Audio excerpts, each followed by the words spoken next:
that we have now not being able to gather together.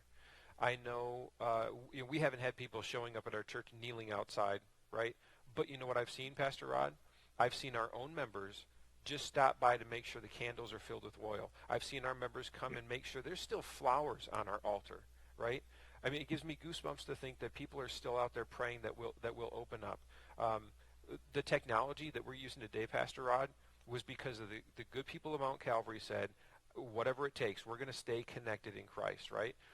That same passion and that same love for our home congregation, our home church, this sacred place, I know people are thinking about right now how precious that is. And if we can turn even just a little bit of that, right? If they took, let's say, $5 from each one of their checks and they put that toward Lutheran Heritage Foundation, it would close the gap of the miles between Huron, South Dakota, and Indonesia, right?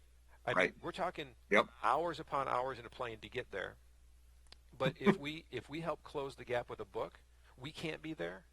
But somebody that God sends with the joyfully given resources we have is going to put that book into some kid's hand or some adult's hand, and it could be the next pastor that comes out of that crew. On average, it costs us $5 to produce one book.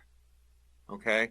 So think of it in this word. So if I do my math, I was a math major at one point, $120, a tenth of that stimulus check would produce 24 books. Okay, so if you're talking a Child's Garden of Bible Stories for Indonesia, okay, that's 24 kids. So a classroom, and what we would call a classroom here in the U.S., that's a classroom set of books of the Child's Garden of Bible Stories for the children in Indonesia, just to use by way of example. What they're asking for, like in South Sudan, they're just asking for pamphlets that we produce that we can produce for less than $1 a copy. Okay, and unlike here in America where a book gets put up on a shelf after you read it, or you might have that one friend, hey, you want to try and read this, it's understood in so many other parts of the world that these books get shared.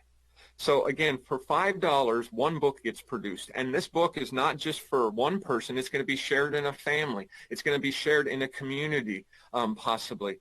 But $5 produces one book. So again, in terms of what you just asked, you're talking about a tenth of a stimulus check would be 24 books. Again, the image of a classroom set of books, exactly.